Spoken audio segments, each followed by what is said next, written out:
A millionaire abandoned his son on Christmas night to die in the snow. A year later, he received a Christmas present that left him frozen. Noah, a 9-year-old boy, was sitting at the kitchen table with shining eyes as he watched the blinking lights on the Christmas tree. He had helped decorate every detail, from the ornaments to the star on top.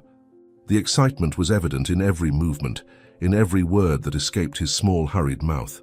"Dad, have you decided what we're going to do on Christmas Day?" he asked, full of expectation, as he held a cup of hot milk between his little hands. Harrison, his father, was standing by the sink, mechanically cleaning a knife with a cloth. The expression on his face was closed, almost indifferent. He cast a quick glance at his son, but his eyes lacked the warmth Noah expected. "Christmas is just another day," he replied, his voice dry as he turned the knife between his fingers, the metal glistening under the kitchen light. Noah tilted his head, feeling the coldness in his father's reply, but refusing to let it spoil his joy. "But Dad, it's Christmas. We can have a special dinner, or maybe go out to see the city lights." "I can help cook. I promise I won't mess anything up." He gave a broad smile as if he wanted to infect his father with his excitement. Harrison let out a short, humorless laugh, turning his attention back to the cloth and knife in his hands. "We don't have time for those nonsense things. Do whatever you want, but don't count on me." The silence that followed was almost palpable, but Noah, in his innocence, didn't allow his father's lack of enthusiasm to extinguish his joy. He began humming a Christmas song softly, looking at the tree and imagining what the big day would be like. He was sure that deep down, his father might change his mind and end up participating. After all, it was Christmas, and no one could resist the magic of that day. On a cold morning, with the biting wind beating against the windows of the house, Noah was sitting at the table, awaiting breakfast. He swung his legs, as he always did, while looking at the empty plate in front of him. Harrison entered the kitchen with a steaming cup in his hands. He seemed calmer than usual, but his expression was still hard to decipher. "Noah," he called, placing the cup in front of the boy. "You're growing up. It's time to try coffee. It'll give you energy for the day." The boy looked at the cup with curiosity. He had never had coffee before, but his father's tone seemed gentle, almost welcoming, and that encouraged him. "Thank you, Dad," he said, picking up the cup with both hands. He took a small sip, frowning as he tasted the bitter drink. "It's strange," he commented, trying to hide his discomfort. "It's like that at first," Harrison replied, with a slight smile that didn't reach his eyes. "Keep drinking. You'll get used to it." Trusting his father, Noah took another sip, trying to ignore the strong, bitter taste. But something was wrong. Soon after swallowing, he felt a strange sensation spreading through his body. His vision began to blur and a faint buzzing filled his ears. "Dad," he murmured, his voice weak as he let the cup slip from his hands. The vessel fell to the floor, shattering into pieces, but Noah barely noticed. He tried to say something else, but his strength abandoned him. His head lolled to the side and he slumped in the chair, unconscious. Harrison stood still for a moment, watching the boy with a cold expression. He showed no surprise or concern, only a calculating look. "Finally," he muttered to himself, leaning down to pick up Noah's limp body in his arms. He lifted him effortlessly, as if it were just another task in his routine. Carrying the boy, Harrison left the kitchen and walked down the hallway, his footsteps echoing through the silent house. The Christmas tree that Noah loved so much blinked in the background, its lights reflecting on the floor as if trying to illuminate a dark moment. When he reached the boy's room, Harrison laid him on the bed carefully, arranging him as if putting him to sleep. He stood there for a few seconds, observing Noah's serene, now lifeless face. "It's for a greater good," he said softly, as if trying to justify his actions to himself. Then he left the room, closing the door behind him. Outside, the house seemed plunged into an almost surreal tranquility, but inside something terrible was happening. And in that boy's heart, so full of dreams and hopes, Christmas was beginning to turn into something very different from what he had imagined. Christmas night came, but Harrison's house was shrouded in a frightening silence. The lights on the tree, which once shone with joy, now blinked solitarily, illuminating the room with a cold glow. Noah remained unconscious in his bed, breathing slowly and rhythmically, oblivious to what was happening around him. In the kitchen, Harrison looked at the clock as he adjusted the heavy coat he was wearing. He had made his decision. The plan was clear in his mind. That night, he would get rid of Noah. For Harrison, the boy was a burden, a constant reminder of responsibilities he didn't want to bear. "It's better this way," he muttered to himself in a low, cold voice.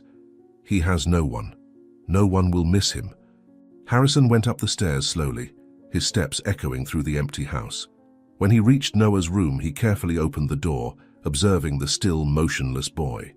The boy's expression was serene, almost angelic, as if he were dreaming of something better than the reality he lived in. But this did not shake Harrison's determination. Without saying a word, he entered the room, picked up the boy in his arms and adjusted the light body against him. Noah was so small, so frail, that he seemed even more defenseless in his father's arms. Harrison looked at the boy's face for a moment, but there was no regret in his eyes, only a cold void. Going down the stairs, Harrison avoided looking at the Christmas tree. He didn't want to think about how Noah had dedicated himself to that decoration, the joy the boy had felt hanging each ornament. To him, that was nothing but useless sentimentality. When he reached the door, he pushed it open, letting the cold night wind invade the house. Outside, the snow covered everything in a white blanket, and the cold air cut like blades.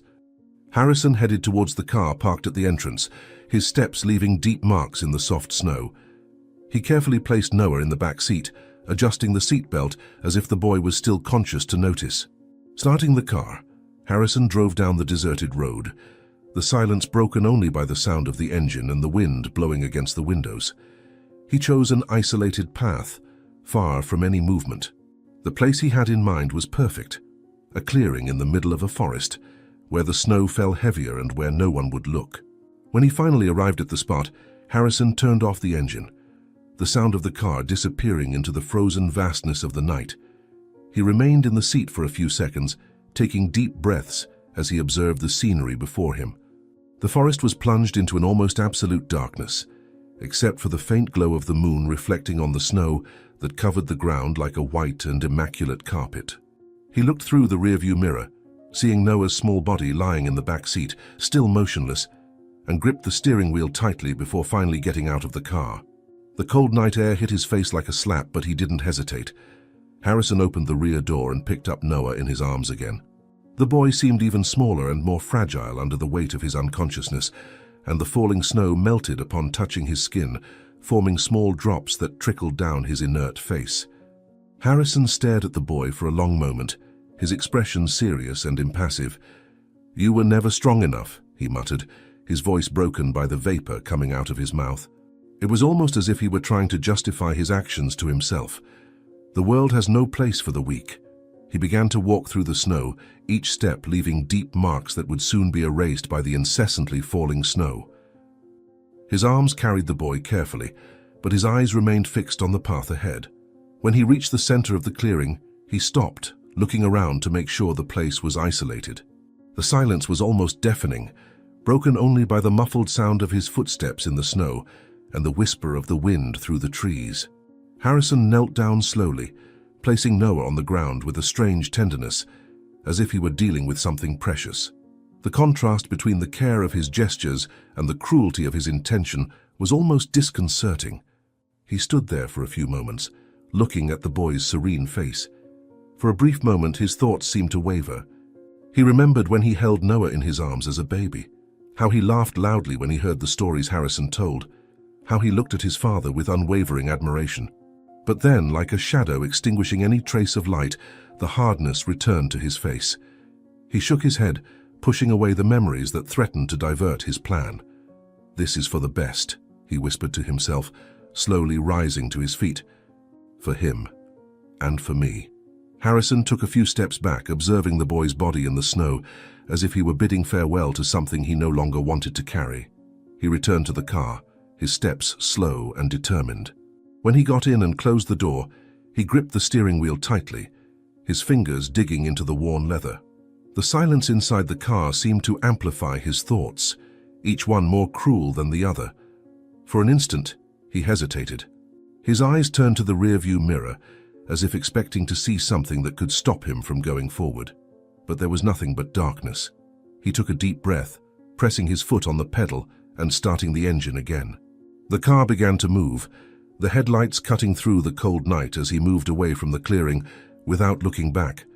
The snow continued to fall, slowly covering the footprints he had left behind.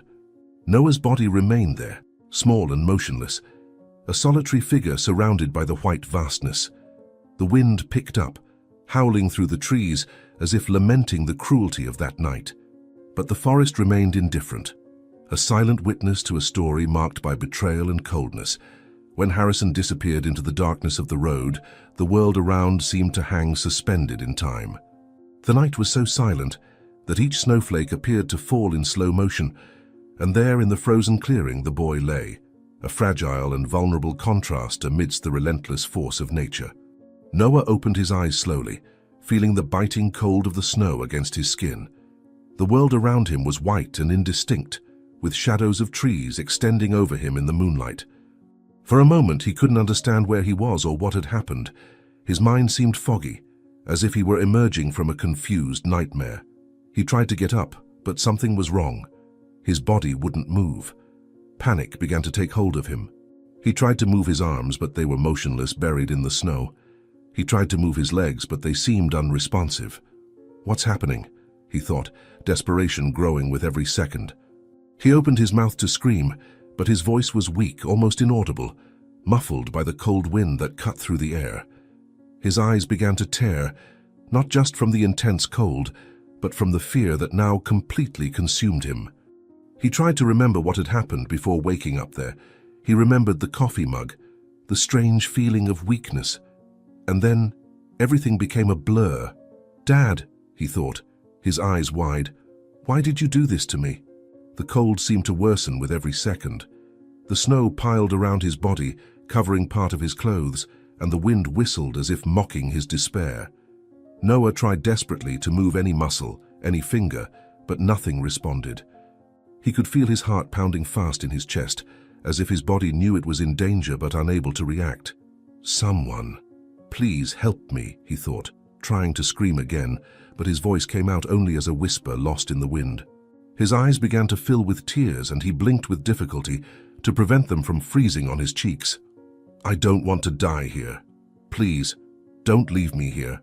Noah tried to take a deep breath to calm himself, but the icy air burned in his lungs. He could feel the ice starting to penetrate his skin, the paralysis now mixed with unbearable cold. He knew that if he couldn't move, the cold would eventually win. His mind began to fill with confused thoughts, the idea of being left to die in the snow terrifying him more with every passing moment. "I need to get out of here," he thought, as tears streamed down his face, mingling with the incessant falling snowflakes. But his will seemed powerless against the state of his body. All he could do was look up at the sky above, where the stars shone indifferently, and wait. Noah tried to remember his mother's face, the times when she hugged him and promised that everything would be all right. He tried to cling to that memory as an anchor, but the reality around him was overwhelming. He was alone, paralyzed, and the world seemed to have forgotten him. The despair began to give way to a deeper fear. The cold advanced ever further, and his tired mind began to fog up again. Noah knew he needed to fight to stay awake, but fatigue and cold were relentless. As his eyes began to close again, a single thought crossed his mind. "I don't want to give up. I can't give up." Even paralyzed, even unable to move or call for help, something inside Noah still refused to give up. He didn't know how, but he was determined to survive. The wind howled around him, as if testing his willpower, as he struggled not to be overcome by the darkness that threatened to engulf him again. The snow continued to fall relentlessly, the thick, heavy flakes covering Noah's motionless body, as if nature itself was trying to erase him from existence. He could feel the weight of the snow gradually increasing on his chest, pressing his breath shallower and shallower. His mind spun in despair as he realized what was happening. I'm being buried alive," he thought, panic turning every thought into a silent plea for help. He tried to scream again, but his voice barely came out as a hoarse whisper. The cold made his throat burn, and the wind seemed to carry any sound he could produce away. "Please, someone, help me," he thought, as the flakes continued to accumulate, covering his legs, his torso, and starting to touch his face. Noah tried to move his head, but his body remained inert, a prison that kept him at the mercy of the relentless weather. He could feel the cold, damp snow seeping through the gaps in his clothes, like needles piercing his skin. Every second seemed an eternity, and the despair inside him grew exponentially. "I don't want to die," he thought repeatedly, tears streaming from his eyes and freezing before they reached his cheeks. In the distance, the village houses glowed with Christmas lights, their windows framed by garlands and colorful decorations. Inside them, families laughed, celebrated, and exchanged gifts. The sound of Christmas carols escaped through the cracks of the windows, muffled by the snow, but enough to reach Noah as a cruel irony. They were too busy, immersed in their own happiness, to notice the boy being swallowed by the snow in the darkness of the night. "Why doesn't anyone come?" he thought, his chest tight with the feeling of abandonment. "Does no one care? Does no one see me?" He tried to comfort himself with the idea that someone somewhere would notice his absence, but reality hit him hard. He had no one. His mother was gone, and his father, the one who should have protected him, had left him to die. The snow continued to accumulate, now covering part of his face. He tried to turn his head to prevent the flakes from filling his mouth and nose, but it was useless. The feeling of suffocation increased, and despair took over completely. "I need to get out of here," he thought, but his body wouldn't obey. He could feel the frozen tears on his eyelashes as the wind continued to howl around him, indifferent to his suffering. Noah's mind began to oscillate between panic and exhaustion. Every breath was a monumental effort, and he knew he didn't have much time left. "If I close my eyes now, I'll never open them again," he thought, his determination trying to stay alive amidst the terror. But the cold was relentless, and he could feel his strength ebbing away, as if he was slipping into a sleep from which there was no return. The houses remained illuminated, full of life and warmth, but no one looked outside. No one noticed the small figure being consumed by the snow in the middle of the night.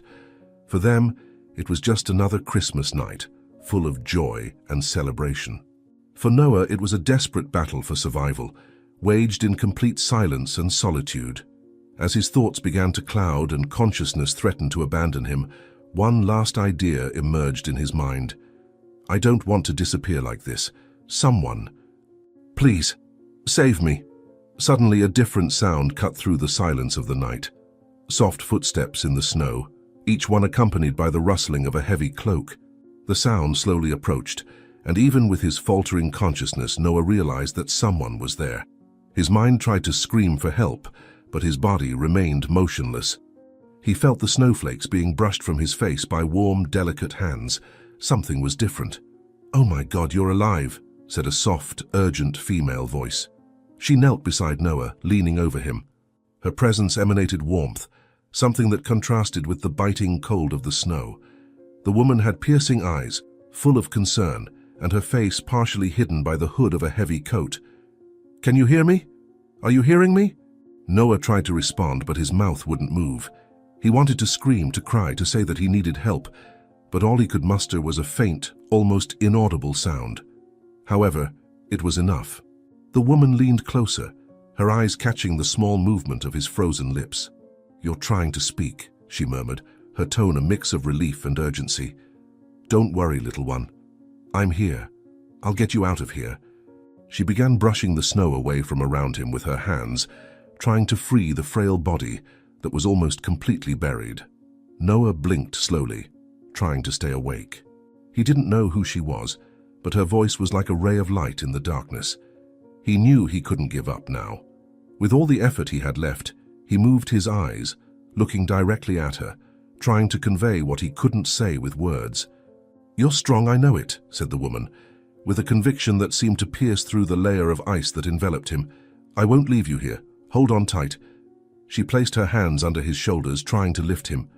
"That's so cold," she murmured to herself, feeling the almost unbearable weight of the boy's rigid body. "You're frozen, but I won't give up on you." As she lifted him with difficulty, Noah felt a wave of warmth around his body, as if her mere presence pushed away some of the deadly cold that consumed him. He didn't know who this woman was or why she was there, but for the first time since waking up in the snow, he felt a glimmer of hope. The woman adjusted her cloak around Noah, carefully covering him. "I'll take you somewhere safe," she promised, her voice firm but full of tenderness. "You'll be all right, little one, I guarantee it."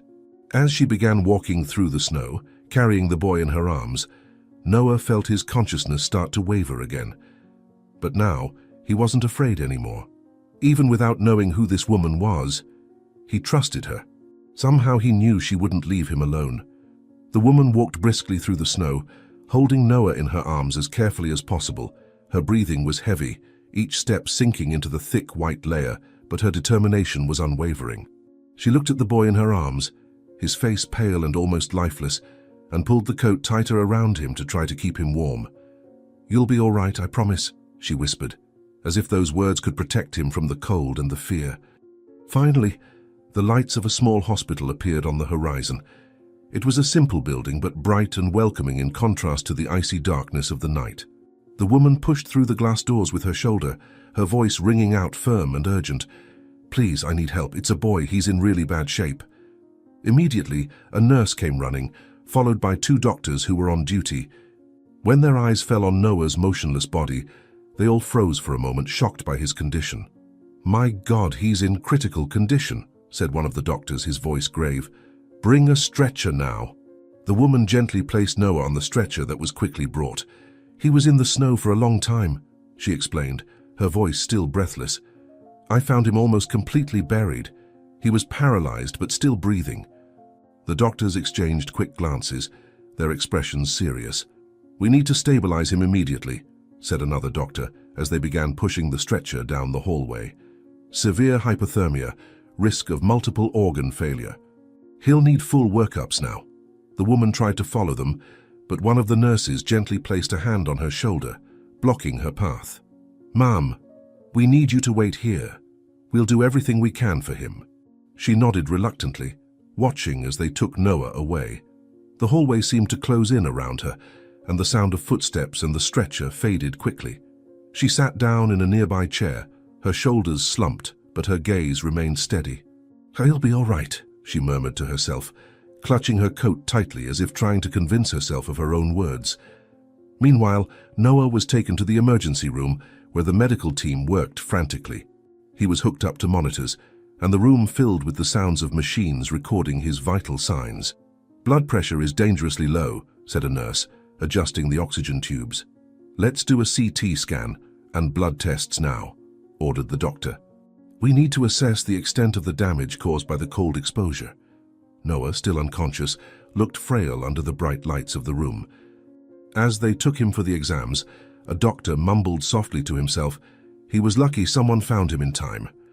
The team carefully positioned him for the first scan, everyone's eyes fixed on the monitor as the images began to appear.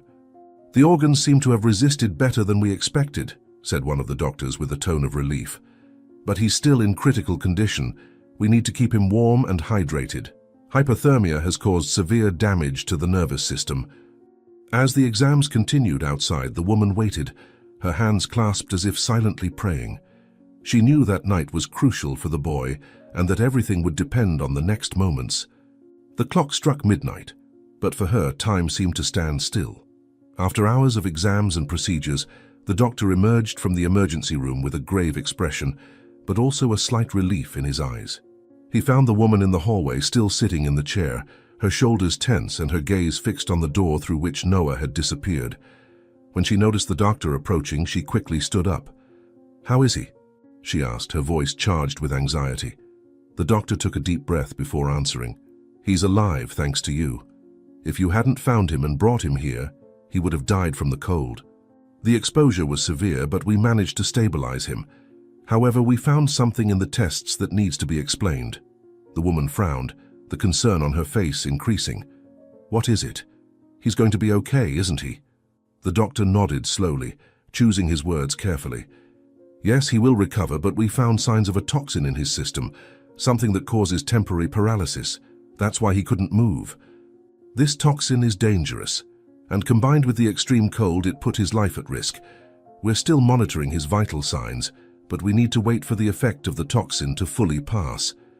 The woman looked confused, but also alarmed. "A toxin? How could something like that happen? Was it accidental?" The doctor shook his head, crossing his arms. "It's hard to say for sure at this point, but it doesn't seem accidental. He was exposed to a significant dose. Whoever did this probably knew the effects it would cause." The woman felt a chill, but not from the outside cold. It was the kind of feeling that came from realizing that something much bigger and more dangerous was at stake. She looked at the doctor, her voice trembling slightly. So he was poisoned and left to die. Unfortunately, that's what it seems, the doctor confirmed, his expression somber. If he hadn't been rescued in time, the combination of poisoning and hypothermia would have been fatal. His body is fighting, but he's strong. We'll keep monitoring, but I believe he has a good chance of a full recovery. The woman took a deep breath, trying to process the information. She looked at the floor for a moment before raising her gaze with determination. He is strong, yes, stronger than anyone thinks. He'll survive, no matter what happens. The doctor gave a small smile, admiring her determination. What he needs now is rest and time for his body to fully eliminate the toxin. We'll take good care of him. And if you know anything that might help the investigation, don't hesitate to let us know. The woman nodded, thanking the doctor. Then she sat down again, her eyes fixed on the emergency room door. She knew there was much more to be revealed about what had happened to Noah, but for now the important thing was that he was alive, and thanks to her, he still had a chance to fight for a future. Meanwhile, in a dark, luxurious lounge, Harrison was seated at the head of a long, solid wood table. The dim light from the lamps above partially illuminated his face, revealing a cold, calculating expression. Around the table were other men, all impeccably dressed with an air of authority and power. Yet there was something sinister about the gathering, a tension that hung in the air like an invisible shadow. One of the men, with carefully combed grey hair, rose and tossed a thick envelope across the table, which slid to a stop in front of Harrison. The sound of impact echoed through the silent room. "Here's the rest of the payment as agreed," said the man, his voice low but dripping with contempt. "You did your part. You left the boy to die in the snow. Nothing else matters now." Harrison picked up the envelope calmly, showing no emotion. He opened it, briefly glancing at the contents. It was an absurd amount of money even for someone like him who was already a millionaire. Closing the envelope, he slipped it into his coat's inside pocket and folded his arms, as if it were just another business transaction. "I hope this concludes our relationship," Harrison said, his voice cold. "I've fulfilled my end of the deal. I want no further involvement in this matter." The grey-haired man laughed sarcastically, leaning slightly over the table. "You think it's that simple? You may be rich, Harrison, but you're not above everything. Remember, you agreed to this because you know your fortune isn't eternal. Greed is your weakness, and that's why you agreed to let your own son die, just because I offered you a tempting sum." Harrison narrowed his eyes but didn't respond immediately. He knew the man's words were true, but he didn't care. To him, Noah was nothing but a burden, and his death had been an opportunity to rid himself of problems and profit from it at the same time. Life had always been a matter of survival, and Harrison believed that money was the only way to win. Another man seated across the table broke the silence.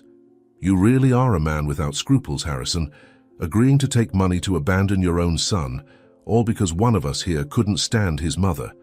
I confess it's more than I even expected from you." Harrison gave a bitter smile. "I did what was necessary. Sentimentality doesn't interest me. You paid me to solve a problem, and the problem was solved.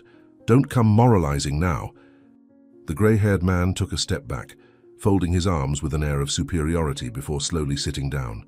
His voice carried a tone of warning, cold and calculated. "Indeed, you fulfilled your part, Harrison. But remember one thing. To the world, you're just another rich man. And rich men, no matter how much they think otherwise, always have something to lose." His words hung in the air like a poison that took time to take effect, but was impossible to ignore. Harrison let out a low laugh, more like a scornful grunt. His impassive eyes swept over the faces of the men around him. "Something to lose?" he repeated, adjusting his coat with slow, deliberate movements. "You're mistaken if you think you can intimidate me with those words." He straightened his posture, with the air of a man who believed he was in absolute control. "We're done here. If you need anything else, you know how to find me, but I'm warning you, my patience has limits." Without waiting for a response, Harrison spun on his heels and left the room, his boots echoing through the marble-lined corridors. The sound of his footsteps was rhythmic and heavy, a reflection of his unwavering confidence. He knew he had crossed a line, but for him, it was all part of the game. a game where only the strongest and most ambitious survived. As he advanced through the silent hallways, Harrison did not allow any trace of doubt to arise in his mind. He was a man driven by money and power, and he believed that with these two weapons, he could control any situation. What was a boy compared to his growing fortune? He had done what he considered necessary, and nothing else mattered. When he finally reached the parking lot, the cold night wind did not make him hesitate. He got into his luxurious car, an imposing machine that reflected his personality, and slammed the door shut. As he turned the key in the ignition, the graying man's voice continued to echo in his mind. Rich men always have something to lose. Harrison snorted, lighting a cigar as the car came to life. The thick smoke filled the inside of the vehicle, and he took a long drag, his thoughts mingled with contempt and self-confidence. "They don't know what they're talking about," he muttered to himself with an arrogant smile. "I have nothing to lose, nothing that really matters." But as he accelerated down the deserted road, the city lights in the distance illuminating the horizon, the words seemed to gain a weight he didn't want to admit. Always have something to lose. He tried to brush off the discomfort with another drag of the cigar, but for the first time, a small flicker of doubt crossed his mind. However, Harrison quickly shook his head, rejecting any thought that could threaten his vision of himself as invulnerable. He had money, he had power, and he believed that put him above any consequence. For him, everything and everyone had a price. As he drove through the night, the sound of the engine echoing on the empty road, he had no idea that fate was plotting a blow that not even his money could prevent. The world he had built on greed and betrayal was about to crumble, and Harrison, blinded by his own arrogance, did not see that true loss was already on its way.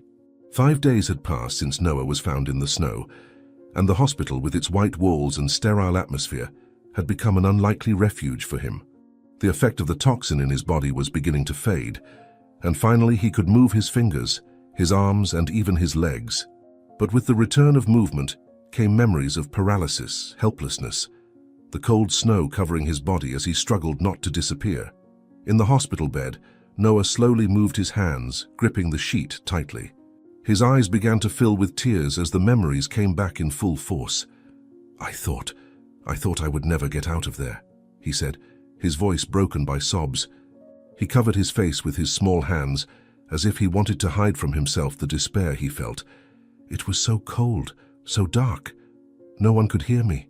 On the other side of the room, Ruby, the woman who had saved him, approached slowly. Her steps were calm, but her presence was firm, like someone who knew how to deal with pain and fear. She sat on the edge of the bed, placing a comforting hand on Noah's shoulder. "Hey, little one," she said, her voice soft but filled with determination. "You went through something very difficult, but it's over. You made it. You're here, alive, and that's all that matters now." Noah slowly lowered his hands, looking at Ruby with red, tear-filled eyes. "But I couldn't move. I was trapped in my own body, and my father left me there. He abandoned me." His voice failed and he lowered his head, feeling the pain of being betrayed by someone who was supposed to protect him. Ruby took a deep breath, searching for the right words. "What you went through was horrible, Noah, and I'm sorry you had to face that, but know this. You're not alone now. You are stronger than you think. You survived something that many wouldn't be able to, and that shows how special you are." She leaned in slightly, looking directly into his eyes. "I'm here to take care of you if you let me. You deserve to be cared for, loved, and live a life that is yours, without fear, without pain." Noah blinked a few times as if trying to absorb her words. "You want to take care of me?" he asked, his voice timid, almost as if he was afraid to believe the kindness being offered. Ruby nodded, her gaze full of sincerity. "Yes, I do. I can't change what happened, but I can make sure you never go through anything like that again. You deserve someone who will be by your side, who will protect you and give you a chance to be happy." The boy looked at her, his face still stained with tears, but something in his eyes began to change. Mistrust gave way to a small flicker of hope, something he hadn't felt in a long time. "Do you promise I won't be alone again?" he asked. His voice choked but full of a vulnerability that broke the heart. Ruby smiled, a smile full of affection and determination. "I promise, Noah. No matter what happens, I'll be here. You don't have to carry this weight alone anymore." She gently pulled him into an embrace, and Noah, hesitant at first, finally relaxed, leaning his head on her shoulder. He cried softly, letting out all the fear and pain that had accumulated in his little heart. At that moment, for the first time in a long while, he felt that maybe he could trust someone again. As Ruby hugged him, her thoughts were clear. She would do everything in her power to ensure that this boy had a new chance, a life where he could grow up without fear, surrounded by love and security. To Ruby, Noah was not just a lost boy. He was a beginning, an opportunity to do something truly meaningful. And in that hospital room, surrounded by white walls and a welcoming silence, they both took the first step towards a better future. After a few more days in the hospital, the time finally came for Noah to leave that cold, impersonal environment behind. Ruby was by his side, holding his small suitcase as she helped him down the entrance steps. "Ready to go home?" she asked with an encouraging smile. Noah looked at her with a small nod, but there was something in his eyes that showed the mixture of relief and uncertainty he felt. He didn't know what to expect from that home, but anything seemed better than the place he had come from. They walked together through the streets to a small house at the end of a quiet road. It was a simple building, with worn brick walls and a roof that creaked slightly in the wind. A small front garden was filled with herbs and a few flowers that bravely resisted the cold. "This is it," said Ruby, as she unlocked the door with a gentle smile. "It's nothing grand, but it's cozy and safe. I'm sure you'll like it." Noah entered slowly, looking around. The interior was modest but welcoming. A worn fabric sofa occupied the living room, next to a coffee table with marks of use. On the shelves, books and small decorative objects were arranged in a way that seemed to tell stories of a simple yet meaningful life. The smell of something homemade, probably soup, still lingered in the air, making the environment even more inviting. "It's small," Noah commented, looking at each detail carefully. "But it's comfortable. I feel good here." He gave a small smile, a rare occurrence since the day he was rescued. "You know, I was used to luxury. My home was huge, full of expensive things, but it never felt this cozy. I think I like it here better." Ruby, who was hanging up her coat, looked at him with affection. "What makes a place a home isn't the size or luxury, Noah. It's the people and the feelings you put into it. Here, you don't have to be anything but yourself. That's what matters." Noah nodded, still exploring the small space with curiosity. He approached one of the shelves and picked up a picture frame with a simple and calm landscape. "Have you lived here for a long time?" he asked, trying to better understand Ruby's life. "It's been a few years," Ruby replied as she began tidying up some things in the kitchen. "It's not much, but it's my haven, a place where I can find peace, even on difficult days. Now I want it to be a haven for you too, Noah." Noah put the picture frame back, feeling a little more connected to this new reality. But there was something still weighing on his mind. He turned to Ruby, hesitant. "And my father?" he asked, his voice laden with a mix of fear and uncertainty. "What's going to happen to him?" Ruby sighed, approaching him and placing a hand on his shoulder. "Noah, tomorrow we're going to the police station. We need to report what he did to you. He can't continue with impunity." "I know it will be difficult, but you're not alone. I'll be with you the whole time." Noah swallowed hard, feeling the weight of her words. Reporting his father seemed scary, but he knew it was the right thing to do. "Okay," he replied with a determined nod. "If it means he won't hurt anyone else, I'll do it." Ruby smiled and ruffled his hair affectionately. "You're a very brave boy, Noah. I know it will all work out." That night, as Noah settled into a simple yet warm and comfortable bed, he looked up at the ceiling, thinking about everything that had happened. For the first time in a long time, he felt that maybe he was safe. And despite the fear of what the future might bring, a small spark of hope began to grow in his heart. The next morning, Ruby and Noah walked together to the local police station. The day was cold, and the grey sky seemed to reflect the weight both felt in their hearts. Noah held Ruby's hand tightly, his little fingers trembling, but he didn't know if it was from the cold or nervousness. The police station building seemed intimidating to the boy, with its constant movement of people coming and going, busy officers, and the sound of phones ringing non-stop. Ruby guided him to the reception desk, where she quickly explained the situation to an officer. My name is Ruby and this is Noah. He needs to report something very serious." "His father tried to kill him," she said in a firm tone that contrasted with the usual softness of her voice. The officer looked at the boy and Ruby, nodding. "Follow me, please," he said, indicating a more private room. Inside, a detective with a serious expression awaited them, sitting behind a desk with a notepad in front of him. "You can sit down," said the detective, gesturing to the chairs in front of him. "My name is Detective Ruiz and I'll be handling your case." He looked at Noah with an expression that mixed concern and professionalism. "You can tell me what happened, boy. Don't be afraid. We're here to help you." Noah looked at Ruby, who squeezed his hand in support. He took a deep breath before starting to speak. "My father, he gave me something to drink, and then I passed out. When I woke up, I was in the snow. I couldn't move. He left me there. He said the world had no place for the weak. He wanted me to die." His voice was weak but full of emotion. The words seemed to weigh heavier and heavier as they left his mouth. The detective listened attentively, taking notes. When Noah finished, Ruiz looked up at Ruby. "What you did was save his life. The condition he was in, the description of the toxin. All of this is extremely serious. We'll start an investigation immediately." The day was long, with the police station in constant motion. Officers went out to gather clues, ask questions in the neighborhood, and check Harrison's history. Meanwhile, Ruby and Noah waited in the private room, the boy trying to keep himself occupied with improvised drawings that Ruby had brought to distract him. When the clock struck the end of the afternoon, Detective Ruiz returned to the room, his expression serious, but with a spark of progress in his eyes. He pulled up a chair and sat in front of them. "We found some important information," he said. "First, we discovered that Harrison was already involved in several suspicious activities. Irregular financial transactions, meetings with people of dubious character. All of this had been accumulating for some time." Ruby leaned forward, concerned. "And about what he did to Noah? Can that be proven?" Ruiz nodded. "We are gathering evidence.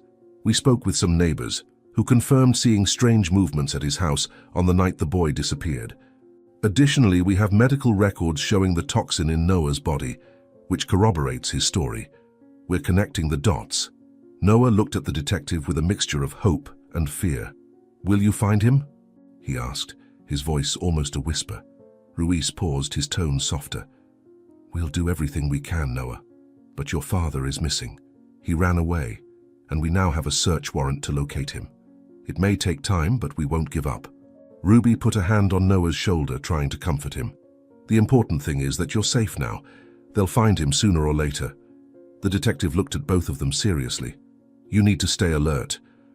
I don't think he'd try anything again, but it's always good to be prepared. We'll keep you informed of any new developments. And Noah," he said, turning to the boy, "you were very brave today. Telling your story helps more than you can imagine." While leaving the police station, the sky was beginning to darken, and the streetlights illuminated the way back home. Noah held Ruby's hand tightly, the weight of the day still present, but with a different feeling growing inside him. For the first time, he felt that he was not alone. The next day, the sound of the doorbell woke Ruby and Noah from their quiet routine. Ruby opened the door, finding Detective Ruiz with a tired but still determined expression. He was holding a folder of documents and politely gestured to come in. "We need to talk," he said, with a tone that already made it clear that the news would not be easy to hear. Ruby led the detective into the small living room, where Noah was already sitting on the sofa, watching the scene with attentive eyes.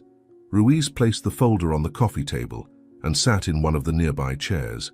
He sighed before beginning. "We managed to track Harrison's whereabouts," he said, looking directly at Noah. "He fled the country.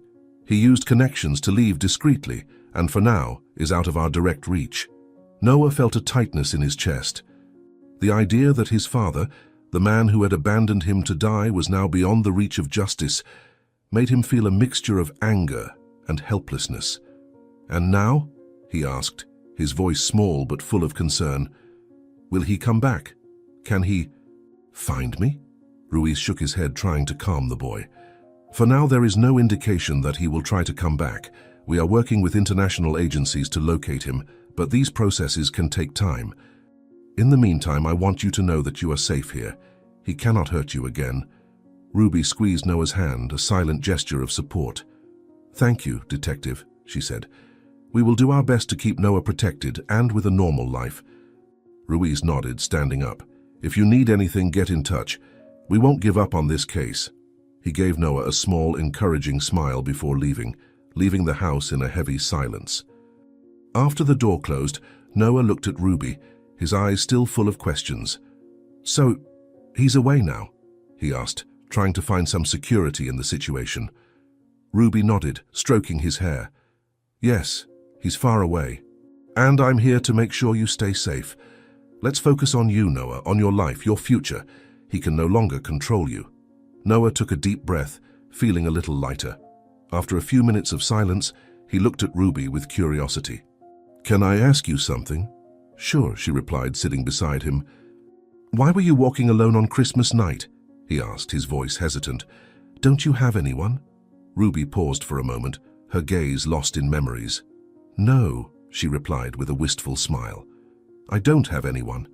My parents have been gone for a long time, and I've never had a family of my own. At Christmas, I like to go out and help those in need, because I think no one should be alone or suffering at this time of year." Noah looked at her, feeling a wave of empathy. "But you found me," he said with a small smile, "and now you have someone." Ruby laughed softly, pulling Noah into an embrace. "You're right, Noah. Now I have you. And together, we'll create our own traditions, our own home." Noah closed his eyes, feeling the warmth of her embrace. For the first time, the weight of his life seemed to start to dissipate. He knew that Ruby's presence was more than protection. It was the chance for a new beginning, a new life where he could finally be happy. "Thank you, Ruby," he whispered, "for everything." "You don't need to thank me," she replied, her heart full of affection. "We're in this together, Noah. Always." A year passed and they grew closer. But Noah couldn't shake the image of his father from his life. Whether he wanted to or not, he was his father, and that made him pull away a little from Ruby, but he always tried to be with her. One day the sky was clear, and the cold seemed to have given a truce. Ruby and Noah decided to take advantage of the day to go to the supermarket and buy some things for home. Noah, still getting used to his new routine, seemed excited. He ran between the aisles looking at the products with curiosity and choosing his favorite items with the enthusiasm of a child who finally felt safe. "Can I get this cereal?" he asked, holding a colorful box that promised prizes. Ruby smiled.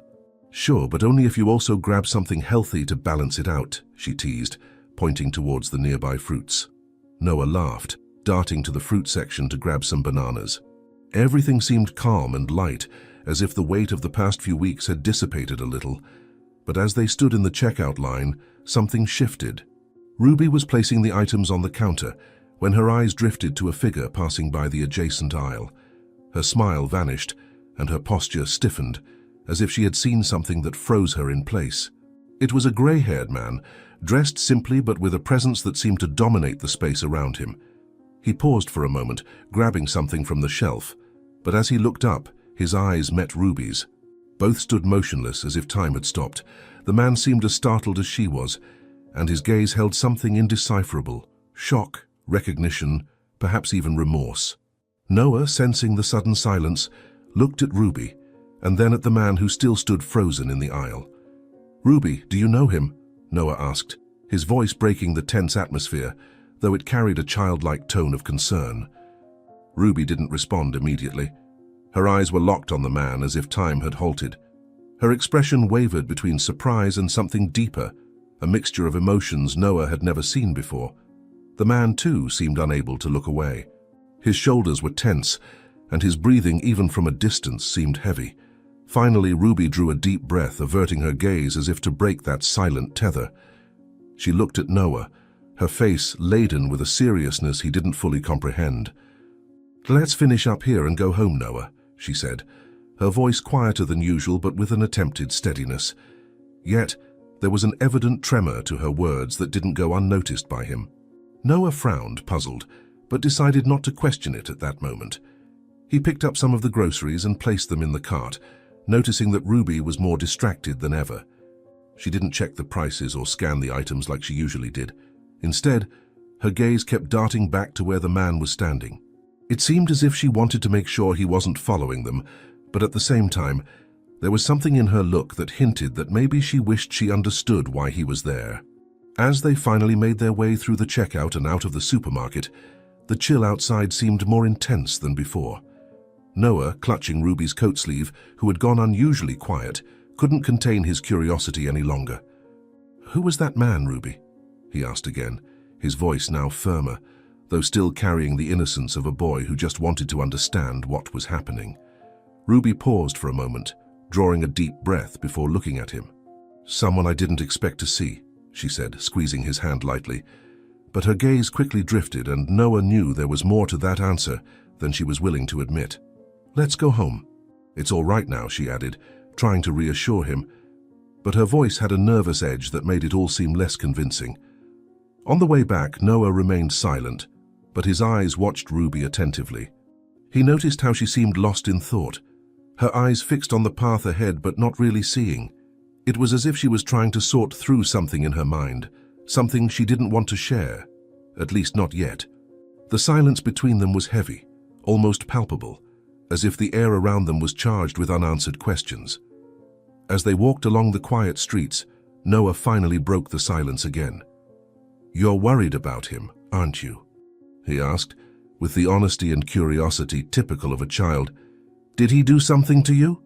Ruby stopped in her tracks, turning to look at him. Her eyes were softer now, but there was still something guarded behind them, something she was clearly struggling to keep hidden. "Noah," she began, carefully choosing her words. "Sometimes people come into our lives in unexpected ways, but we're not always ready to deal with it. I just want you to know that no matter what happens, I'm here for you, and that's what matters right now." Noah nodded slowly, but the mystery continued to nag at him. He glanced back towards the supermarket, now out of sight, wondering who that man was and why he seemed to have such an impact on Ruby. As they walked the remaining distance to their home, he realized the questions in his mind wouldn't be answered anytime soon. Ruby opened the door and let Noah enter first. She placed the groceries on the table, but remained standing, gazing out the window for a moment before drawing the curtains shut. Noah watched her attentively, sensing that something bigger was happening. And as he settled on the couch, the curiosity and concern continued to grow within him. Who was that man? And why did he seem to shift everything around him? The day dragged on slowly, each hour seeming to linger longer than the last. Ruby, usually busy with her tasks, was restless. Every few minutes she would cast furtive glances towards the window, as if expecting, or dreading, something. Her expression was a mix of worry and tension, something Noah couldn't ignore. "Is everything okay, Ruby?" he asked at one point, as he played with a book on the table. "Yes, Noah, everything's okay," she responded quickly, without meeting his gaze. Her voice was rushed, almost evasive. She adjusted a curtain that was already perfectly arranged and looked back out at the street, where darkness was starting to settle in. Noah frowned. He knew Ruby well enough to know that something was deeply troubling her. But instead of pressuring her, he decided to wait. He also couldn't get the man from the supermarket out of his head, and the impact he seemed to have had on Ruby. The silence in the house, which used to be comforting, now felt heavy and unsettling. Elsewhere, the clock struck precisely 3 in the afternoon when the doorbell rang at Harrison's luxurious hideaway. The sound echoed through the marble-decorated corridors and gleaming chandeliers, an environment that exuded wealth and opulence. Harrison, seated in his leather armchair with a cigar in one hand and a glass of whiskey in the other, frowned. He wasn't expecting anyone. "Who could that be now?" he muttered, rising with a certain laziness. He walked to the door, his firm steps echoing on the cold floor, and opened just a crack to peek out. A uniformed delivery man was on the other side, holding a medium-sized package wrapped in discreet paper with a black ribbon on top. "Mr. Harrison, delivery for you, sir," the man announced in a monotone voice. Harrison hesitated for a moment before opening the door fully. He took the package without saying a word, closing the door at the same speed he had opened it. He analyzed the box for an instant, as if trying to decipher what was inside without having to open it. There was something strange, a feeling of unease he couldn't explain. Returning to the armchair, he placed the package on the coffee table and snuffed out the cigar in the ashtray. He carefully untied the black ribbon and then opened the lid. Inside, wrapped in yellowed tissue paper, was a photograph. He held the image with trembling hands, and his heart seemed to stop for an instant. It was a photo of Noah and Ruby. They were together, smiling, seemingly carefree. The background of the photo showed what appeared to be a small house with Christmas lights. Harrison's eyes widened, unable to look away from the image. The memory of Ruby, whom he had forced to abandon her own son, and Noah, whom he had tried to kill for money, now stared back at him like a ghost from the past. "No, this can't be possible," he muttered, sweat beginning to trickle down his forehead. His hands started to shake even more when he noticed an envelope at the bottom of the box. He pulled out the letter and opened it hastily, his hands shaking so much he almost tore the paper. The message was handwritten in a firm, elegant script. "Harrison, I warned you there were things you couldn't control, but you never listened. You failed to finish the job, and now it's all come back to haunt you. The boy you tried to kill is alive, and Ruby is stronger than ever. But don't worry, I'll take care of it myself tonight. Keep this Christmas present. Gather everyone. Regards, Morgan." Harrison let the letter drop to the floor, the air seeming to escape from his lungs. He ran his hand over his sweaty face, feeling the weight of the threat in the words. "This can't be happening," he whispered to himself. "I did everything he asked. How is he still alive?" Fear began to take hold of his mind. He knew who had sent the letter. Morgan, the graying man who was as relentless as he was calculating. Morgan never made empty promises, and if he had decided to act, there was no doubt something terrible was about to happen. Harrison stood up abruptly, knocking the whiskey glass to the floor, but he didn't care. He picked up his phone and began dialing frantically, calling the other members of the organization. "Gather here immediately," he ordered, his voice trembling.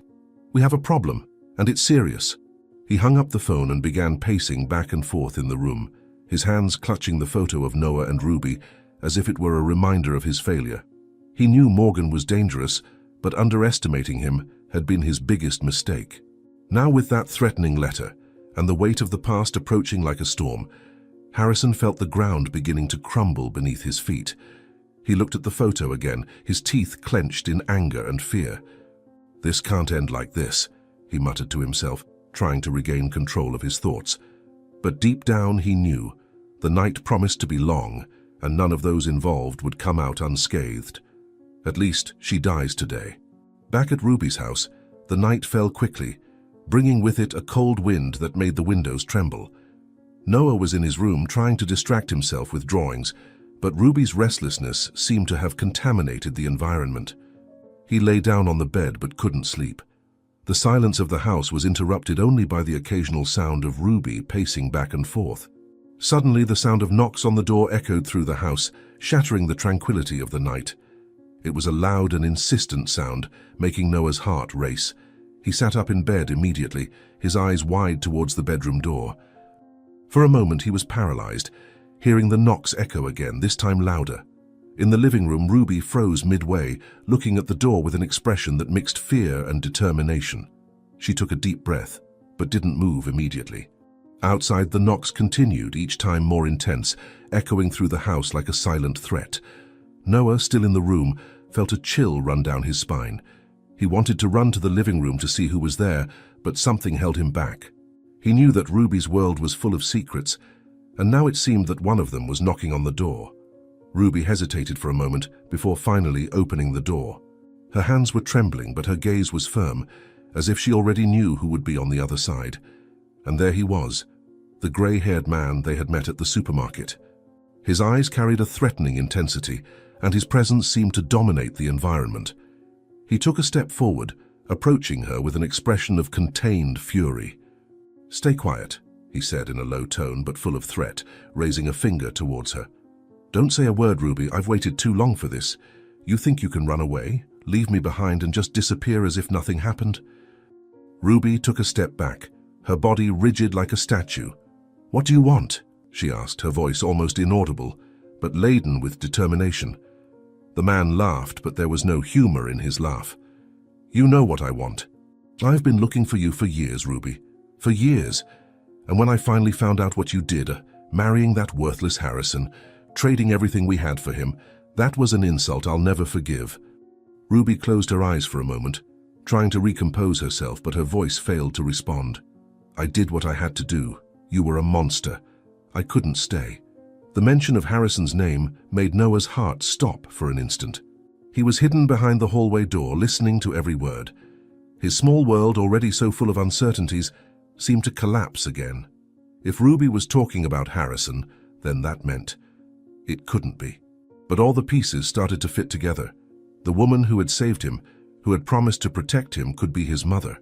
Noah instinctively backed away. The floor beneath his feet seemed to dissolve.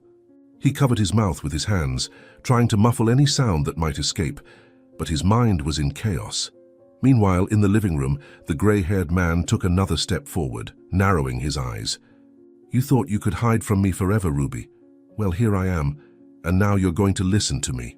The tension in the air was palpable, each word laden with weight and mystery. And while Ruby faced that man, Noah, hidden, felt that his life was about to change in a way he could never have imagined. Ruby took a deep breath, trying to stay calm in the face of Morgan's fury. Her gaze was fixed on him, but her body trembled slightly, as if the weight of years of pain and secrets was finally coming to the surface. Harrison wasn't the man you think he was, she said, her voice firmer than before. He was as bad as you. He manipulated me, controlled me, and made me stay away from my own son. I never wanted that. I never wanted to lose my boy. Morgan laughed bitterly, a cold laugh that echoed through the room. Oh, of course. The blame is never yours, is it, Ruby? You've always had a way of blaming others for your choices. He took a step forward, pointing his finger at her with intensity. You chose to abandon me. You chose that miserable Harrison.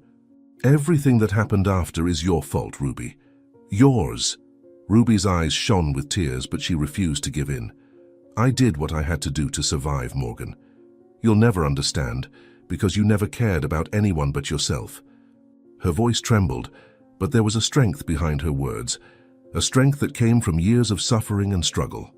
As the argument intensified, Noah, still hidden behind the hallway door, watched everything through the crack.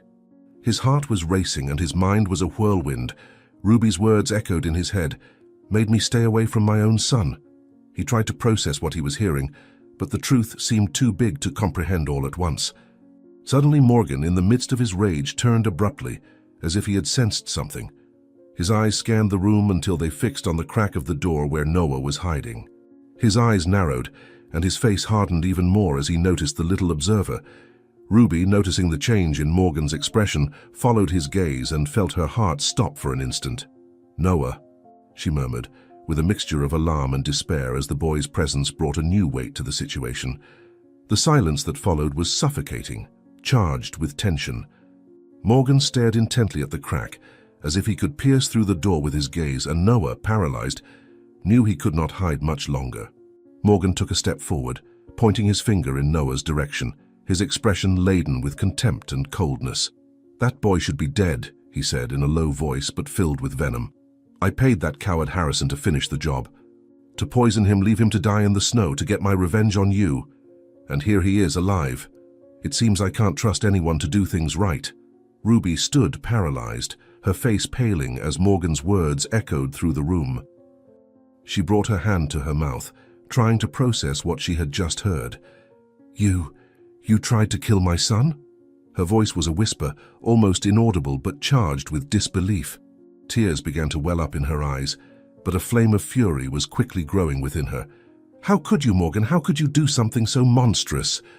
Noah, still hidden in the crack, felt the ground disappear from under his feet. The shock of Morgan's words was almost unbearable. He looked at Ruby, trying to find answers in her face, but all he saw was pain. So it's true, he thought, his heart heavy. She is my mother. But why didn't she ever tell me?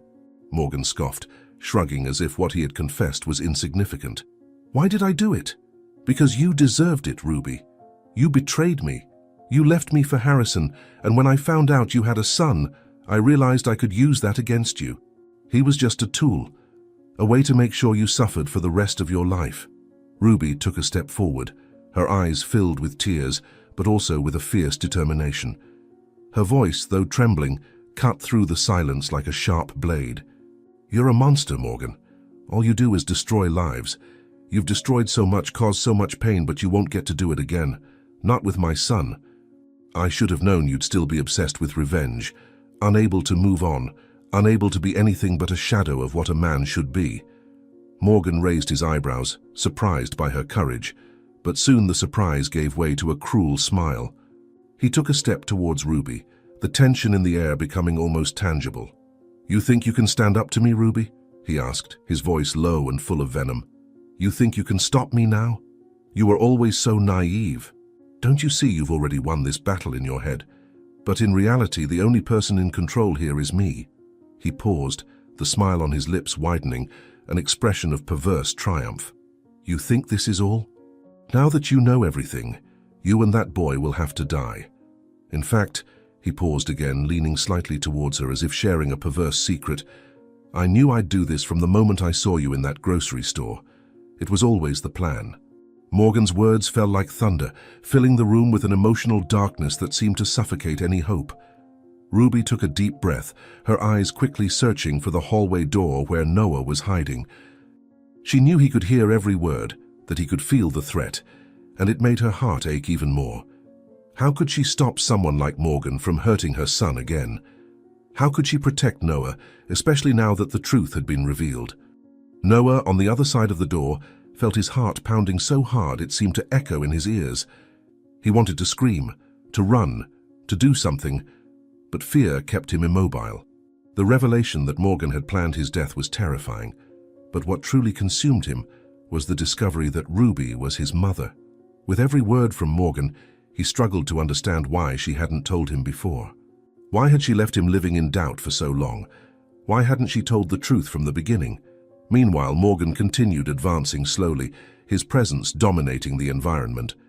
He seemed to savor the fear in Ruby's eyes, the way she was now calculating each move. "You think you can escape this?" he asked, tilting his head like a predator toying with its prey. "Do you think you'll get out of here alive with that boy? No matter what you do, Ruby, what started with your betrayal will end here, the way it should have ended all along." Ruby felt the tears streaming down her face, but her determination did not waver. She knew she was facing a dangerous man, a man who would not hesitate to carry out his threats. But behind all that menace and cruelty, there was something more: desperation. Morgan was not just a cruel man. He was a man consumed by his own hatred, someone who had lost everything and was now trying to destroy the little that was left around him. "I won't let you touch my son," she finally said, her voice firm despite the tremor in her hands. "You can hate me as much as you want, Morgan, but that's not going to give you the control you want. I've survived you before, and I'll survive again." Morgan laughed, but his eyes narrowed with anger. Before he could respond, something caught his attention. He noticed a subtle movement at the hallway door, his eyes immediately fixed on the crack, and his expression turned into something even more sinister. "What do we have here?" he said with a tone of sick satisfaction. "So the boy is listening. Good. It'll make things easier." Ruby felt her blood run cold as she realized Morgan had noticed Noah. She took a step towards him, positioning herself instinctively between Morgan and the hallway door. "Don't touch him," she said, her voice low but laden with authority. Noah, for his part, felt like the air around him had disappeared.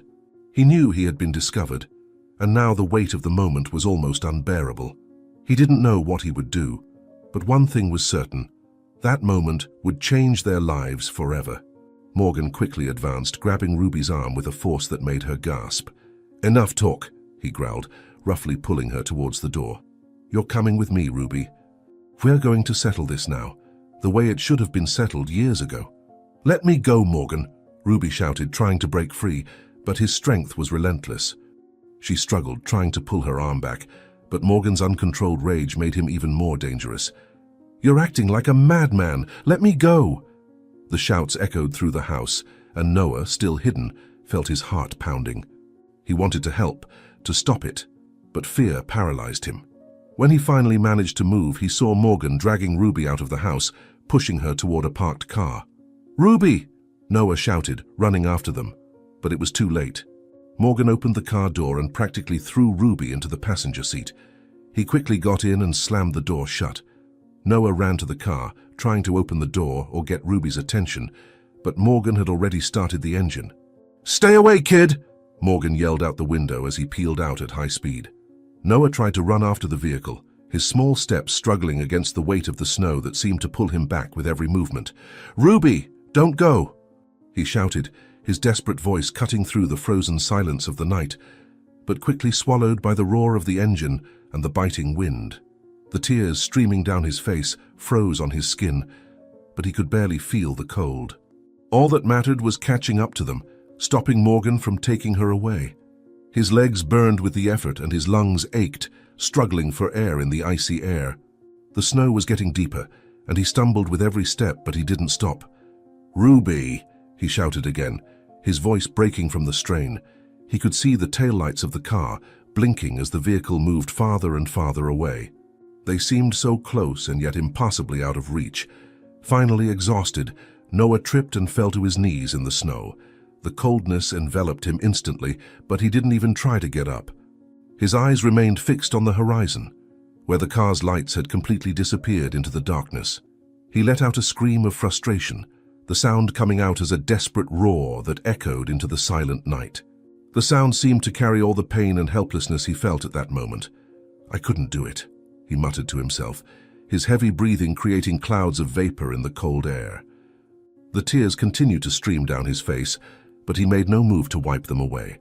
"I should have done something. I should have stopped it." He lowered his head, clenching his fists in the snow, feeling small and weak in the face of the enormity of the situation. The snow was starting to accumulate on his shoulders and hair, the cold seeping into his bones. But Noah remained motionless, lost in his thoughts of guilt and despair. The memory of Ruby being dragged away by Morgan replayed in his mind like a nightmare he couldn't erase.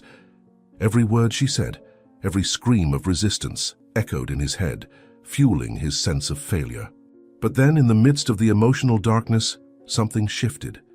As the chill of the night threatened to overcome him, a flame began to grow in his chest.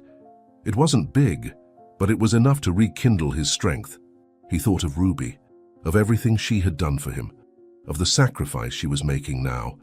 He thought about how she had rescued him from certain death, how she had given him a second chance at life. And in that moment, he knew he couldn't give up. "I won't let her go," he said, his voice low but firm as he raised his head. The words began to repeat in his mind like a mantra, a silent vow he made to himself. He felt his muscles, previously tense from exhaustion, begin to react. Trembling, he pushed his hands against the snow and slowly rose, his legs still wobbly but determined. As the wind continued to blow around him, Noah looked in the direction the car had disappeared, his gaze full of determination. He didn't know how, but he would find a way to bring Ruby back. He wouldn't let Morgan defeat them. He was no longer the frail boy who had been left to die in the snow. He was stronger now for her. With trembling but resolute steps, Noah began to walk back home. The night was colder than ever, but he felt a newfound strength within him, something that propelled him forward. "Ruby," he whispered to himself, his voice laden with hope and determination. "I'll find you, no matter what I have to do." When Noah finally arrived home, his legs were trembling and his body ached from the cold. He pushed the door open slowly, his heart still heavy with guilt and uncertainty about what to do next. The small house was silent, the air thick with an emptiness that seemed to swallow everything around it. Noah rubbed his hands against his arms, trying to warm up, but the feeling of helplessness was colder than the night wind. He took a few steps inside, and something on the floor caught his attention. Under the dim light coming in through the window, he saw a small object glinting near the table. He frowned and approached, kneeling to pick it up. It was a badge, with letters printed in black and a discreet logo in the corner. Noah turned the badge in his hands, reading the engraved name, Morgan Salazar, followed by a title he didn't recognize and the name of an organization, Sons of Wealth. His eyes widened, and he felt a chill run down his spine. He knew this didn't belong to Ruby. It could only have been left behind by Morgan before he took Ruby. But what did it mean? Who was Morgan, really? And what did this Orion Enterprises have to do with all of this? He looked around the room, trying to remember if he had seen that badge before, but he couldn't recall anything. His mind began working quickly, connecting the dots.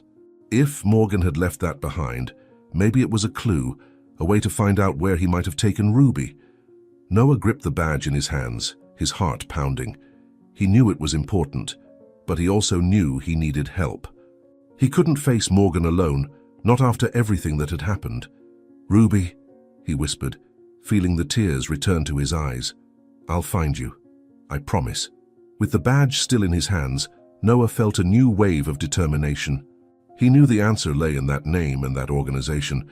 It was a start, and he would do whatever it took to bring Ruby back safely. As he looked at the badge, a single word echoed in his mind: Sons of Wealth.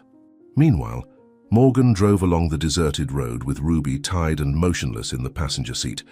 The silence in the car was almost deafening, interrupted only by the rumble of the engine and Morgan's heavy breathing.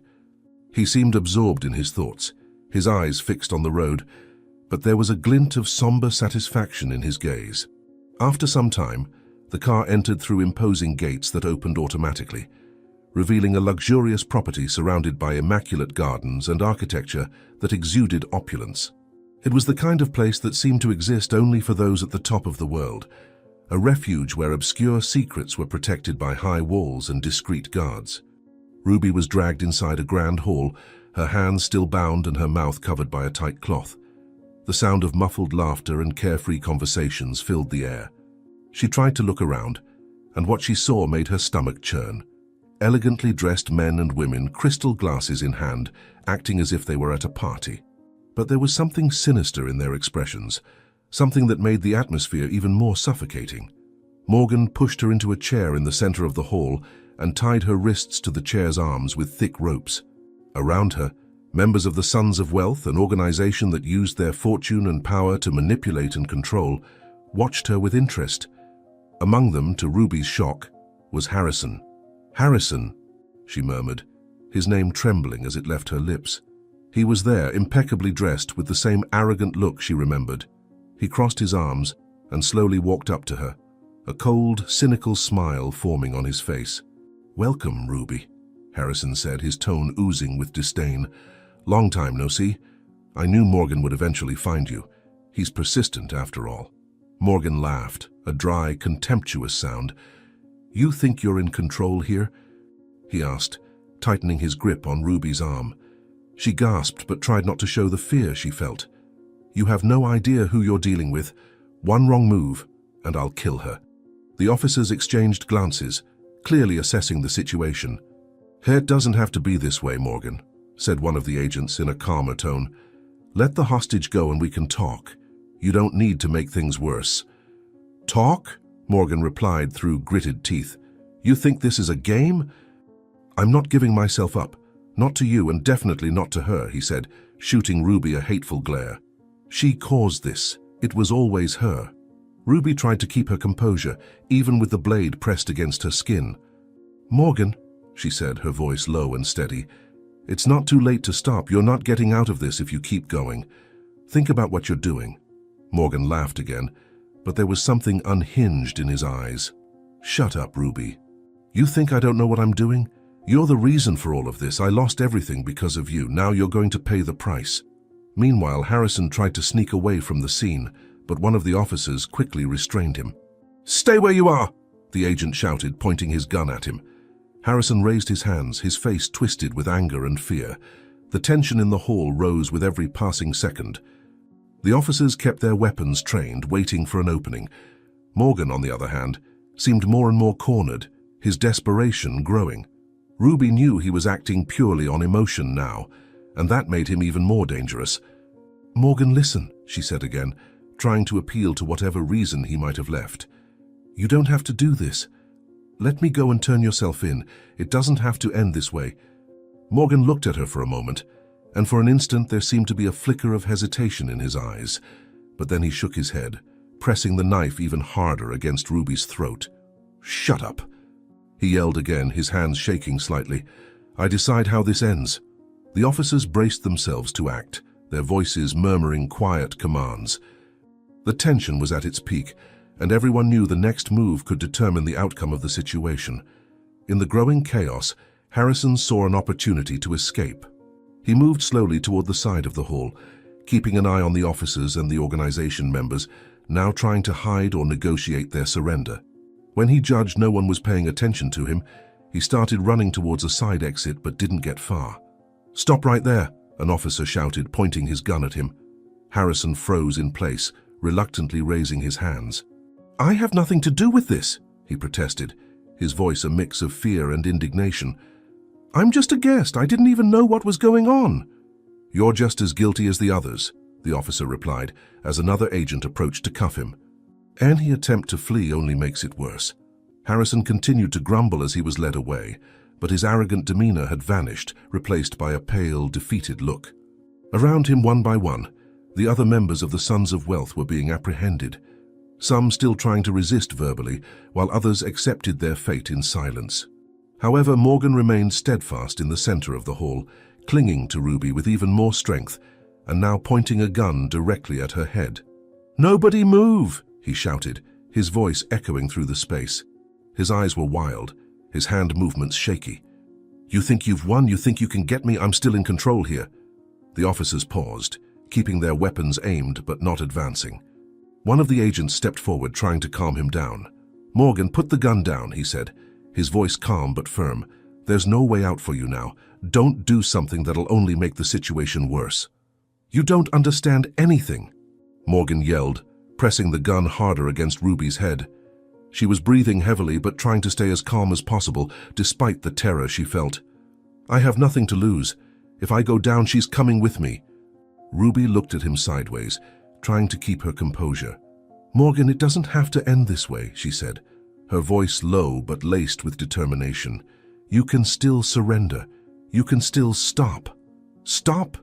Morgan laughed, but it was a mirthless laugh filled with frustration. "I've spent my whole life being left behind, being betrayed, being treated like nothing. And now you want me to just give up? No, Ruby. That's not going to happen." As the officers held their positions, one of them whispered discreetly to the others, instructing them to prepare for a possible assault. The tension in the air was almost unbearable. Every movement seemed to last an eternity, and everyone knew that any rash action could put Ruby in danger. Ruby, for her part, tried to remain calm, even as she felt the cold barrel of the gun against her head. She knew she needed to keep talking, keep Morgan distracted long enough to give the police a chance to act. "Morgan," she said, with a steadiness that surprised even herself, "do you really think this will give you what you want? It won't change anything.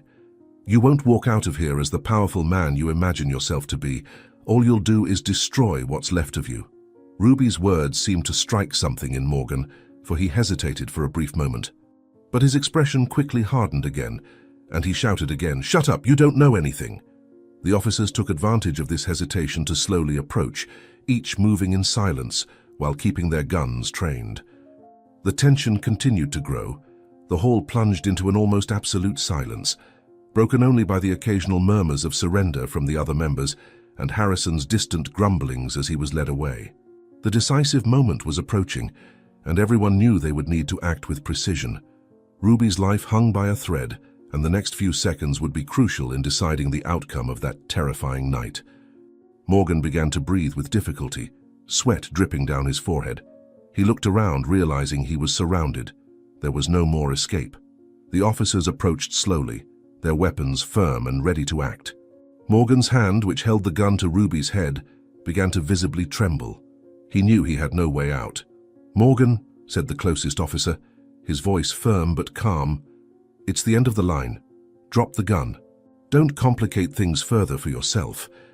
Ruby felt the pressure of the gun lighten slightly on her head. She knew Morgan was faltering. "You can stop, Morgan," she said, in a tone that mixed calm and compassion. "It doesn't have to end like this, just surrender." Morgan's internal conflict was evident in his eyes. For a moment he looked at Ruby, and his expression changed from anger to something that seemed almost regretful. Slowly he lowered the gun, dropping it to the floor.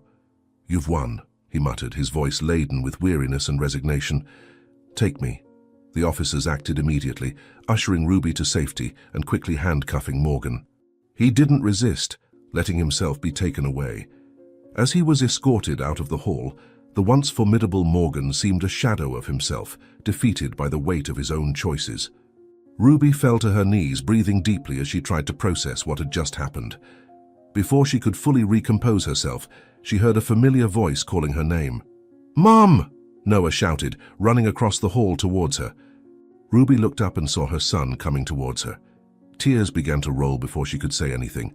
Noah threw himself into her arms, hugging her tightly, as if afraid she would disappear again. Ruby held him with the same intensity, sobbing with relief. "Are you okay?" Noah asked, pulling away slightly to look her in the eyes. "Did he hurt you?" Ruby shook her head, still trying to regain her voice. "I'm okay now," she whispered, caressing Noah's face. "Thanks to you." Noah looked at her with a mixture of relief and pain. "Why did you never tell me? Why didn't you ever say you were my mother?" Ruby swallowed hard, feeling the guilt crush her again. I was afraid, my son," she replied, her voice trembling. "Afraid of what they could do to you. Afraid you wouldn't forgive me. I wasn't strong enough to face the past. But now I see I should have told you from the beginning." Noah hugged her again, tighter this time. "You don't need to be afraid anymore," he said, his voice laden with emotion. "Now we're together, and no one is going to separate us." Ruby held his face between her hands, smiling through her tears. "I promise I'll never hide anything from you again, my son. Never again." As the officers finalized the operation, taking Morgan and the other members of the Sons of Wealth away, Ruby and Noah remained embraced, finding comfort in each other. The nightmare was finally over, and a new chapter in their lives was just beginning. When they left the courtroom, the sunlight seemed brighter than ever. Noah held his mother's hand as they walked along the busy sidewalk. "It's over now, isn't it?" he asked, his voice laden with hope. Ruby looked at him and smiled, squeezing his hand. "Yes, my son, it's over. We can finally move forward." The following months were marked by changes. Ruby and Noah moved to a small town, far away from all the places that carried painful memories. The house they chose was simple, but comfortable. It was on a quiet street, with a backyard that would soon become their favorite haven. Ruby started working as a seamstress, turning simple fabrics into beautiful pieces that caught the attention of the locals. Her skill not only provided her with a livelihood, but also helped her connect with the community. She made friends and found a sense of belonging she had never had before. Noah, on the other hand, returned to school. At first, it was difficult to adjust. He had lost years of learning, and the age difference from his classmates made him feel out of place. But with Ruby's support, he persisted. Soon, his teachers realized he had a special talent for writing. His stories, often inspired by his own experiences, were filled with emotion and humanity. He began winning awards in school competitions, and it filled him with pride. Despite the positive changes, there were days when the past came back to haunt them. Noah sometimes woke up in the middle of the night, sweating cold, with images of snow and oppressive silence in his mind. On other occasions, he remembered Ruby's screams when Morgan took her away, or Harrison's cruel gaze. At those moments, he wondered how they had survived it all. Ruby, in turn, carried the weight of guilt. Despite all the love she now shared with Noah, she still wondered if she could have done something different to protect him. But whenever those thoughts haunted her, Noah was there to reassure her. "You did the best you could," he said once, as the two sat in the backyard under the stars. "And now we're here together. That's all that matters." Ruby smiled at him, her eyes filled with tears. "I just want you to know that I'll never stop regretting the time we lost, but I promise to do everything in my power to make the future better." Over time, Noah began to stand out even more at school. His writings not only moved his teachers, but also caught the attention of a local organization that promoted young talents. They offered him a scholarship to attend creative writing workshops and events with renowned authors. Noah, though hesitant at first, accepted the opportunity. Ruby was by his side, proud on the first day he attended one of those workshops. "You're amazing, Noah," she said as she dropped him off. "Don't be afraid to show the world how special you are." Noah smiled, though he still felt a little nervous. "I'll try, Mom. For you." The workshops opened an entirely new world for Noah. He met young people from different backgrounds, each with their own stories and dreams. For the first time, he felt he wasn't alone, that there were others like him, trying to turn pain into art. As the end of the year approached, Ruby and Noah faced the Christmas season with mixed feelings. The holiday had been a source of trauma for both of them, but it also represented a rebirth. This time, they decided to approach the date differently. Instead of focusing on the painful memories, they would use the moment to celebrate the new life they had built. Together, they decorated the house with simple ornaments. Noah insisted on setting up a small Christmas tree, something he had never done before. "I think it's time to start new traditions," he said, as he adjusted a star on top of the tree. Ruby agreed, emotional. "Yes, my son, new traditions." On Christmas Eve, they decided to invite some neighbors over for a small celebration. It was a night filled with laughter and casual conversation, something neither of them had ever experienced before. When the guests left, Ruby and Noah sat at the table looking at the twinkling lights on the tree. "Do you think we're really free now?" Noah asked, breaking the silence. Ruby looked at him, thinking for a moment. "I think freedom isn't something that happens all at once. It's something we build every day, and I think we're on the right path." The years continued to pass, and Noah blossomed as Ruby had always believed he would. With hard work and dedication, he excelled in school, reaching the top of his class and earning the respect of teachers and peers. When it came time to enter college, Noah earned a full academic scholarship to a prestigious institution, a feat that brought tears of pride to Ruby's eyes. She had never doubted his ability, but seeing her son triumph over all adversity was more than she could ask for. During his college years, Noah began working on his first book, inspired by his experiences and the strength he found by his mother's side. He spent countless nights writing, revising, and rewriting, determined to turn his memories into something that could touch other people. When he finally showed Ruby the first drafts, she was speechless, feeling a mix of pride and emotion. "You're going to change the world, Noah," she said one night as she carefully read the bound pages. "I have no doubt about that. Your story will inspire so many people." Noah smiled, somewhat shyly. "I just want to share our story," he replied, his voice full of sincerity. "I want people to know that even when everything seems lost, it's possible to find a way out. I want them to understand that strength lies within them." Ruby held his hands, squeezing them tenderly. "And you're doing it wonderfully, my son. Never doubt how special you are." On the following Christmas, Noah returned home for the college holidays, bringing with him the vibrant energy of a young man who had found his purpose. Ruby awaited him at the door, smiling with tears in her eyes as she always did when he came back. The house, though simple, was decorated with twinkling lights and small ornaments they had bought together over the years. "It looks so beautiful here," Noah commented as he entered, looking around. "You've outdone yourself, Mom." "Oh, I knew you'd be coming, so I wanted to do something special," Ruby replied, hugging him tightly. "And how are things at college? Are you taking care of yourself, eating properly?" Noah laughed. "Mom, I'm fine, better than fine actually, but nothing compares to being home with you." They spent the night cooking together, a tradition they had recently started. As they chopped vegetables and stirred pots, they reminisced about good and bad times, the weight of the past now lighter in their hearts. The conversation flowed naturally, filled with laughter and memories that reinforced the unbreakable bond between them. When midnight came, Noah led Ruby to the backyard, where he had set up a small space with colored lights and a carefully decorated table. In the center, a simple but lovingly made cake awaited. "This is for you, Mom," he said, pointing to the cake. "To thank you for everything you've done for me. You gave me strength when I needed it most. You gave me hope when I had none. This is just a small gesture to show how much you mean to me." Ruby was moved, feeling tears rolling down her cheeks without restraint. "You didn't have to do anything like this, Noah," she said, hugging him tightly. "But I'm the luckiest person in the world to have you as my son. You are my greatest gift." The two sat at the table and raised an impromptu toast with mugs of hot chocolate. As the Christmas lights shone around them, Noah and Ruby shared a moment of peace that seemed to transcend time. It was not just a holiday celebration. It was a reaffirmation of all they had overcome together. After the toast, Noah looked up at the starry sky, lost in thought. "You know, Mom," he began, his voice soft, "sometimes I think about everything we've been through and wonder how we made it here. It seems like a miracle, doesn't it?" Ruby nodded, following his gaze to the sky. "Yes, my son, it does seem like one. But it wasn't just a miracle. It was your strength, your determination. It was the love that kept us together, and above all, it was the decision to never give up on each other. Noah smiled, feeling a wave of gratitude grow within him, so intense it almost spilled from his eyes. I could never have done it without you, Mom.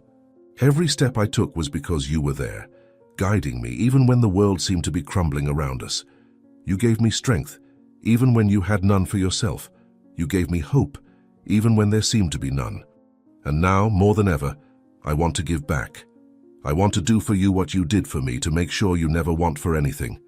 His voice trembled slightly, but the smile persisted, warming the atmosphere. Ruby squeezed his hand affectionately, as her eyes shone with a mixture of pride and emotion. You already do, Noah, every day.